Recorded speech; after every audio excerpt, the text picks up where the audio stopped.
ಇವತ್ತು ನಾನು ಪ್ರಮಾಣ ವಚನ ನಾಳೆ ಕೊಡಬೇಕು ಅನ್ನೋದನ್ನು ತೀರ್ಮಾನ ಮಾಡಿಕೊಂಡು ಬಂದವ. ನಾನು ಸಿದ್ದರಾಮಯ್ಯನವರು, ಹರಿಪ್ರಸಾದ್ ನಾವೆಲ್ಲ ಬಂದು ನಮಗೆ ಇವತ್ತು 12 ಗಂಟೆಗೆ ಮೀಟಿಂಗ್ ಫಿಕ್ಸ್ ಆಗಿತ್ತು. ಸೊ ಕಾರಣಾಂತರದಿಂದ ಆ ಸಭೆ ನಡೀಲಿಲ್ಲ. ನಾಳೆ ಆಗಬೇಕಾಗಿತ್ತು. ನಾನು ಗವರ್ನರ್ಗೂ ಕೂಡ ಮುನ್ಸೂಚನೆಯಲ್ಲಿ ನಾನು ತಿಳಿಸಿದ್ದೆ. ನಾನು ಈಗ ಮುಂದಕ್ಕೆ ಹೋಗ್ಬೋದು, ಏಕೆಂದರೆ ಇನ್ನೂ ನಮ್ಮ ನಾಯಕರುಗಳೆಲ್ಲ ಬಂಧನಕ್ಕೆ ಒಳಗಾಗಿದ್ದಾರೆ. ನಾವು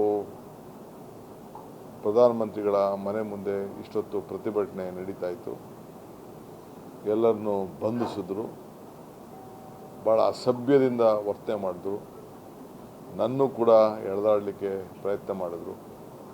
ಆಗ ರಾಹುಲ್ ಗಾಂಧಿಯವರು ನಮ್ಮ ಮುಖ್ಯಮಂತ್ರಿಗಳು ಮುಟ್ಬಾರ್ದು ಅನ್ನೋದನ್ನು ವಾರ್ನಿಂಗ್ ಕೊಟ್ಟರು. ಆಗ ಅವರು ನನ್ನ ಮುಖ ನೋಡಿಕೊಂಡು ನನ್ನ ಸುತ್ತು ಬೆಂಗಾವಲಾಗಿ ನಿಂತ್ಕೊಂಡ್ರು. ಆಮೇಲೆ ಸೈಡಿಗೆ ಹೋದೆ. ನಾನು ಸೈಡಲ್ಲಿ ಚೇರ್ ಹಾಕಿ ಪೊಲೀಸವರೇ ಕರ್ಕೊಂಡ್ಬಂದು ನನ್ನ ಕುಣಿಸಿದ್ರು. ಸೊ ದೊಡ್ಡ ಪ್ರತಿಭಟನೆ 1-3 ಗಂಟೆ ನಡೀತು. ಹೋರಾಟ, ಪ್ರಜಾಪ್ರಭುತ್ವ ವ್ಯವಸ್ಥೆಯಲ್ಲಿ ಹೋರಾಟ. ನಾವು ಹೋರಾಟ ಮಾಡಲಿಲ್ಲ ಅಂದರೆ ನಮ್ಮ ವಿಚಾರಗಳು ತಲುಪಲಿಲ್ಲ. ನಾವು ಹೋರಾಟಕ್ಕೆ ನಾವು ಶಕ್ತಿ ತುಂಬಬೇಕಾಗ್ತದೆ. ಅಲ್ಲಿ ಕೇಂದ್ರ ಮಂತ್ರಿ ಕೂಡ ಬಂದಿದ್ದರು.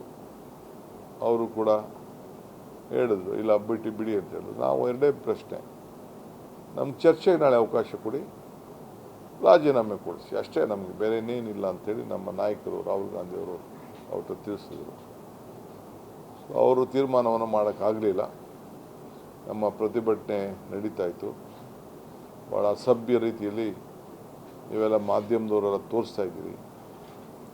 ರಾಹುಲ್ ಗಾಂಧಿಯವ್ರನ್ನ ಯಾವ ರೀತಿ ಒಬ್ಬ ವಿರೋಧ ಪಕ್ಷದ ನಾಯಕರಿಗೆ, ಇದು ವಿರೋಧ ಪಕ್ಷ ಅಂತ ಅಂದರೆ 240ಕ್ಕೂ ಹೆಚ್ಚು ಸಂಸತ್ತಿರಂಥ ಸದಸ್ಯರಂಥ ವಿರೋಧ ಪಕ್ಷ, ಅದರ ನಾಯಕರು, ಅವ್ರಿಗೆ ಯಾವ ರೀತಿ ಮತ್ತು ಬೇರೆ ಬೇರೆ ನಮ್ಮೆಲ್ಲ MPsನೆಲ್ಲ ಫಸ್ಟು ಕಾರ್ನರ್ ಮಾಡಿ ಎಲ್ಲರನ್ನೂ ಕೂಡ ತೆಗೆದುಬಿಟ್ರು. ಯಾರು ಒಳಗಡೆ ಬರೋಕ್ಕೆ ಬಿಡಲಿಲ್ಲ. 5-6 ಕಡೆ ಎಲ್ಲ ರೋಡ್ನ ಬ್ಲಾಕ್ ಮಾಡಿಬಿಟ್ರು. ನಾವು ಯಾವಾಗ ಫಸ್ಟು ಖರ್ಗೆ ಮನೆಯಿಂದ, ಸಾಹೇಬ್ರ ಮನೆಯಿಂದ ಹೋದೋ ಅವ್ರು ಮಾತ್ರ ಅಲ್ಲಿ ಹೋಗ್ಲಿಕ್ಕೆ ಆಯಿತು. ಬೇರೆ ಯಾರು ಕೂಡ ಅಲ್ಲಿ ಬರಲಿಕ್ಕೆ ಕೂಡ ಬಿಡಲಿಲ್ಲ. ರೌಂಡ್ ಅಪ್ ಮಾಡಿದ್ರು. ಇರಲಿ, ಅವ್ರೇನಾದ್ರು ಮಾಡ್ಕೊಳ್ಳಿ. ಆದರೆ ನಮ್ಮ ಪ್ರತಿಭಟನೆ ಮಾಡ್ತಿದ್ದಂಗೆ ಭಾಳ ಅಸಭ್ಯವಾಗಿ ನಡ್ಕೊಂಡು, ವಿಶೇಷವಾಗಿ ನಮ್ಮ ಹೆಣ್ಣುಮಕ್ಕಳ ಸಂಸತ್ ಸದಸ್ಯರನ್ನು ಅವರು ಎಳೆದಾಡಿ ಬಲಾತ್ಕಾರದಿಂದ ಅವ್ರ ಮೈಲೆಲ್ಲ ಕೈ ಹಾಕಿ, ತಿರ್ಗಾ ಹೆಣ್ಣುಮಕ್ಕಳು ಪೊಲೀಸ್ನ ಕರ್ಕೊಂಡು ಬಂದು ಹೊತ್ಕೊಂಡೋಗಿ ಬಸ್ಗೆ ಹಾಕಿ ಅರೆಸ್ಟ್ ಮಾಡಿ ಇವೆಲ್ಲ ಕೂಡ ನಡೆಸಿ, ಕೊನೆಗೆ ನಮ್ಮ ರಾಹುಲ್ ಗಾಂಧಿಯವ್ರನ್ನ ಮತ್ತು ಪ್ರಿಯಾಂಕಾ ಗಾಂಧಿಯವ್ರನ್ನ ಕೂಡ ಅರೆಸ್ಟ್ ಮಾಡಿ, ಇದು ಇವತ್ತು ಭಾಳ ಖಂಡನೀಯವಾದಂಥ ಒಂದು ವಿಚಾರ. ಸೊ ಇವತ್ತು ನೀವೆಲ್ಲ ಹೋರಾಟದ ಸ್ವರೂಪ ನೋಡಿದ್ದೀರಿ. ರಾಹುಲ್ ಗಾಂಧಿ ಮಕ್ಕಳಿಗೋಸ್ಕರ ಯಾವ ರೀತಿ ಮುಂದಾಳತ್ವವನ್ನು ವಹಿಸ್ಕೊಂಡಿದ್ದಾರೆ, ವಿದ್ಯಾರ್ಥಿಗಳಿಗೋಸ್ಕರ ಯಾವ ರೀತಿ ಮುಂದಾಳತ್ವ ವಹಿಸ್ಕೊಂಡಿದ್ದಾರೆ, ಯುವಕರಿಗೋಸ್ಕರ ಯಾವ ರೀತಿ ಮುಂದಾಳತ್ವ ವಹಿಸ್ಕೊಂಡಿದ್ದಾರೆ. ಸ್ವಂತ ಪ್ರಿಯಾಂಕಾ ಗಾಂಧಿಯವರೇ ಅವರ ಭಾವನೆ, ಅವರ ಕೂಗು, ಅವರ ಹೋರಾಟ ನೀವೆಲ್ಲ ಗಮನಿಸಿದ್ದೀರಿ. ಇದೇ ಈ ದೇಶದಲ್ಲಿ ಗಾಂಧಿ ಕುಟುಂಬದ ಒಂದು ದೊಡ್ಡ ಆಸ್ತಿ, ಒಂದು ಹೋರಾಟದ ಸ್ವರೂಪ. ಸೊ ಇವತ್ತು ಏನು ನಮ್ಮ ಎಲ್ಲ ಸಂಸತ್ ಸದಸ್ಯರನ್ನ, ರಾಹುಲ್ ಗಾಂಧಿಯವ್ರನ್ನ, ಪ್ರಿಯಾಂಕಾ ಗಾಂಧಿಯವ್ರನ್ನ ನಡೆಸಿದ ರೀತಿ ಇದೆಯಲ್ಲ, ಇದು ಕರ್ನಾಟಕ ರಾಜ್ಯದಲ್ಲ, ಇಡೀ ದೇಶ ಇದನ್ನು ಖಂಡಿಸ್ತದೆ. ಇದು ಸರಿ ಇಲ್ಲ.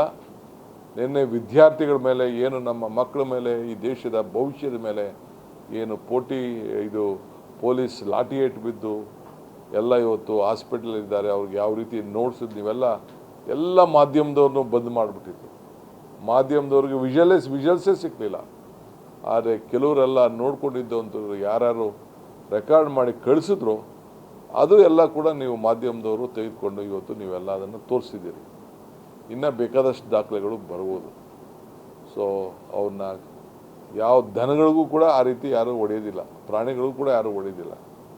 ಅಂಥ ಸಂದರ್ಭದಲ್ಲಿ ಇವತ್ತು ಹೊಡೆದು ಮಕ್ಕಳಿಗೆ, ನಮ್ಮ ವಿದ್ಯಾರ್ಥಿಗಳಿಗೆ ಪಾಪ ದೂರದಿಂದ ಪಾಪ ಬಂದು ಯಾವ ಸಂಘಟನೆ ಇಲ್ಲದೆ ನಮ್ಮ ಹಕ್ಕನ್ನು ಪ್ರತಿಪಾದನೆ ಮಾಡಬೇಕು ಅಂತೇಳಿ ಬಂದಂಥವ್ರಿಗೆ ಈ ರೀತಿ ಲಾಠಿ ಏಟು ಹೊಡೆದು ಅವ್ರನ್ನ ಅಷ್ಟು ಭಾಳ ಮಾನವೀಯತೆಯನ್ನು ಕಳ್ಕೊಂಡು ಇವತ್ತು ಅವ್ರ ಮೇಲೆ ಪ್ರಯೋಗ ಮಾಡಿದಾರಲ್ಲ, ಇದು ಕರ್ನಾಟಕ ರಾಜ್ಯ ಕೂಡ ಸರ್ಕಾರ ಕೂಡ ಖಂಡಿಸ್ತದೆ, ಭಾರತೀಯ ರಾಷ್ಟ್ರೀಯ ಕಾಂಗ್ರೆಸ್ ಪಕ್ಷ ಕೂಡ ಇವತ್ತು ಖಂಡಿಸಿ ಅವರ ಪರವಾಗಿ ನಿಂತ್ಕೊಳ್ತದೆ ಅನ್ನೋ ಮಾತನ್ನು ಈ ಸಂದರ್ಭದಲ್ಲಿ ಹೇಳಲಿಕ್ಕೆ ನಾನು ಬಯಸ್ತೇನೆ.